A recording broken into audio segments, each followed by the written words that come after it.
Les hommes n'en peuvent plus. Ils parlent de femmes toxiques, de manipulatrices, d'infidélité, de ghosting, de mépris, d'hypergamie, de gold diggers, de meufs qui ne veulent plus rien construire. Elles sont trop exigeantes, elles t'utilisent puis te jettent, elles ne respectent plus les hommes, elles veulent le bad boy mais que tu te comportes en prince. Et oui, dans certains cas c'est vrai. Mais ça, c'est la partie visible de l'iceberg. Faut-il pour autant croire que les hommes ne sont que de pauvres victimes innocentes? Qu'ils sont des anges tombés dans un monde corrompu? Sérieusement? La vérité, c'est que beaucoup d'hommes sont faibles, incohérents, et parfois même responsables du mal qu'ils dénoncent. Derrière chaque histoire de femme toxique, il y a souvent un homme complice, passif ou faible, un homme qui se trahit lui-même. Un homme qui se prend pour une victime alors qu'il s'est offert à la prédatrice sur un plateau. Aujourd'hui, on va regarder tout ça en face. Et ça ne va pas faire plaisir à tout le monde. On ne va pas parler des femmes, on va parler des hommes. Parce que tant qu'on accuse sans se regarder en face, on reste des enfants blessés qui crient à l'injustice, et pas des hommes solides qui construisent leur vie. Mais c'est le prix de l'éveil. Les reproches classiques. Elles changent, elles jouent avec nous, elles ne veulent plus s'engager, tu l'entends partout. Dans les dîners, sur YouTube, dans les vidéos de coachs masculins, dans les forums Reddit ou Telegram. Elle ne respecte plus son mec, elle veut un homme parfait sans rien offrir en retour. Elle veut vivre sa vie mais qu'un mec paye les factures. Elle rêve d'un bad boy mais veut être traitée comme une princesse. Les statistiques sont là.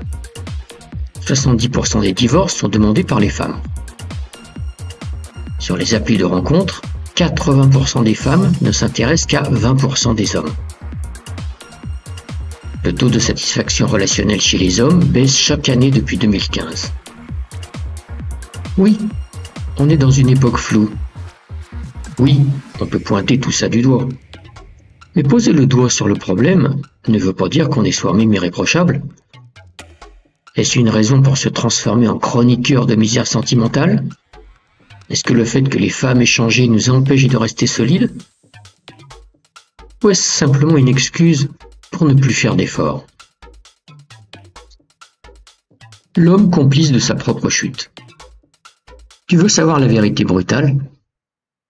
Pose-toi cette question simple. Qui choisit ces femmes? Parce que oui, elles sont peut-être manipulatrices, mais tu les as choisies. Et souvent contre toute logique. Les femmes toxiques prospèrent parce que les hommes faibles les laissent faire. Tu connais le scénario. Elle l'humilie devant ses potes, elle le rabaisse, l'ignore, le trompe, et lui, il reste. Pire, il la supplie. Il veut sauver le couple. Pourquoi? Parce que dans sa tête, il croit qu'en étant gentil, compréhensif et patient, elle va changer. Parce qu'il est en manque de reconnaissance, en manque d'amour, en manque de fierté. Il veut une femme pas pour la relation, mais pour le symbole. Il veut prouver qu'il est un homme parce qu'il a une femme. Mais un homme, un vrai, ne cherche pas une femme pour combler un vide. Il construit d'abord, il s'élève, et ensuite il choisit, pas l'inverse. Un homme qui tolère l'intolérable n'est pas un héros, c'est un esclave émotionnel. En psychologie, c'est le triangle de Karpman. L'homme se positionne en sauveur, la femme devient le bourreau, et il finit en victime qu'il alimente lui-même. Il confond amour et mission. Il pense que plus il donne, plus il obtiendra. Mais il oublie que ce qu'on donne sans respect, on ne le reçoit jamais. L'ère des canards. Dans la rue, sur les réseaux, dans les séries Netflix, on voit émerger un nouveau profil. Le canard. Un canard, c'est ce mec ultra gentil, ultra disponible, ultra prévisible, qui fait tout pour plaire à une femme, sans jamais qu'elle le choisisse vraiment. Look propre, Insta bien rangé, toujours dispo, ultra respectueux, mais zéro virilité perçue. Il l'accompagne dans ses déménagements, il l'écoute pendant des heures parler de son crush, il lui offre des cadeaux à son anniversaire, et il espère un jour peut-être qu'elle le choisira. Être un mec gentil, ce n'est pas une qualité si c'est motivé par l'espoir de coucher un jour avec elle. C'est de la manipulation passive. Et elle le sent, et elle te méprise. Tu es son oreiller émotionnel, pas son homme. Tu te plains ensuite qu'elle ne t'a pas respecté. Mais comment veux-tu qu'elle te respecte si tu n'as même pas le courage de poser tes intentions? Ce n'est pas elle qui t'a mis dans la friend zone. C'est toi qui t'y es installé. Cette semaine, je suis sorti dans un bar. Nous étions une dizaine de personnes. Et c'était très drôle, car il y avait 3 canards autour de l'organisatrice. Ils étaient soi-disant amis, mais ils bavaient littéralement devant elle. Les canards typiques. Faibles, espérant un jour qu'elle se tourne vers eux. Elle en jouait et ils ne voyaient rien. Pitoyable. Si tu préfères l'attendre plutôt que t'affirmer, tu ne mérites rien. Ni elle, ni toi-même. L'homme sans colonne vertébrale. Il y a une réalité qu'on évite souvent de dire. Beaucoup d'hommes ne sont pas des hommes mûrs, ce sont des garçons avec une barbe. Ce sont des gamins dans des corps d'adultes. Et les femmes? Elles ne les respectent pas, parce qu'il n'y a rien à respecter. Ils veulent une relation stable, mais ils ne savent pas poser de limites. Ils veulent être respectés, mais n'assument aucun cadre. Ils veulent des femmes fidèles, mais eux-mêmes papillonnent à la première notification Tinder. Ils jouent au dominant sur les réseaux, mais se transforment en peluche dès qu'ils reçoivent un coucou. Ils se disent alpha, masculins, matures, mais passent leur temps à traîner derrière des femmes qui les ignorent. La vérité, c'est que la majorité des hommes aujourd'hui n'ont aucune colonne vertébrale émotionnelle. Ils vivent dans la peur d'être seuls. Ils préfèrent être mal accompagnés que seuls avec eux-mêmes. Et ils finissent dans des relations toxiques, puis crient à l'injustice. Tu sais pourquoi beaucoup d'hommes souffrent? Parce qu'ils sont désalignés. Ils veulent des femmes loyales, sérieuses, profondes. Mais eux-mêmes, ils scrollent Instagram à la recherche de cul, zappent dès que ça devient sérieux, ont peur de dire non pour ne pas être seuls. Ils veulent la femme parfaite, mais sont incapables de tenir un cadre, dire stop, affronter un rejet. Ils répètent des phrases de mecs red pill qu'ils ne comprennent même pas. Je suis un homme de valeur. Mais il vit chez sa mère et like des OnlyFans.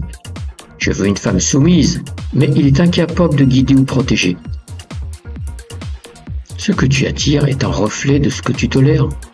Ce que tu tolères est un reflet de ce que tu crois mériter.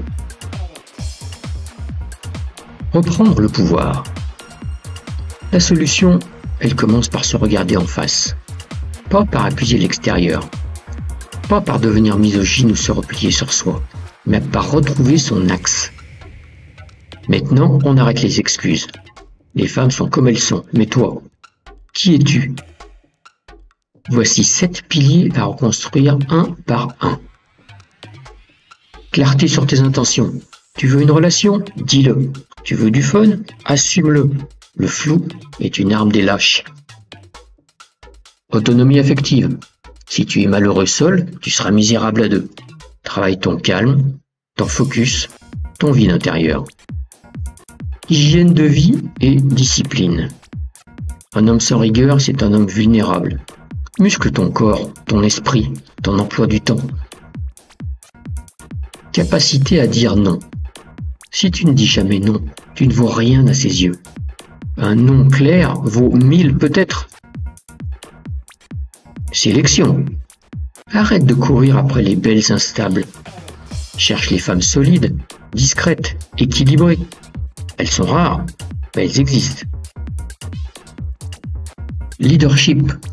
Conduis, propose, tranche.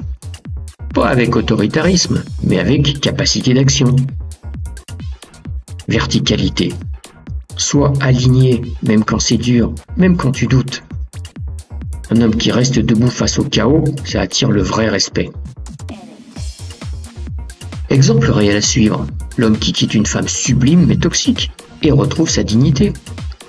Celui qui dit non à une relation bancale même s'il est seul depuis des mois. Celui qui refuse de coucher avec une fille instable parce qu'il a des standards. Conclusion. Tu critiques les femmes d'aujourd'hui? Ok. Mais quel homme es-tu, toi, aujourd'hui? Tu veux une femme loyale, solide, équilibrée? Sois ce type d'homme d'abord. Et si tu ne trouves personne, ce n'est pas une injustice, c'est un appel à te construire encore davantage. Un homme ne mendie pas. Il incarne, il inspire, il choisit. Et là, tu n'auras plus besoin de te plaindre. Parce que tu ne seras plus la victime du jeu, tu en seras le maître. Les femmes changent? Oui. Certaines sont toxiques? Oui. Le monde est instable? Absolument. Mais ça, c'est l'environnement. Toi, ton pouvoir, il est dans ta réponse à tout ça. Tu veux une femme équilibrée? Sois un homme équilibré. Tu veux du respect? Respecte-toi assez pour ne plus courir après ceux qui te méprisent. Arrête de jouer à la victime, arrête d'être un canard. Reprends ton axe, ta fierté, ton discernement. Et là, crois-moi, plus aucune femme ne pourra te dominer parce que tu ne seras plus dominable.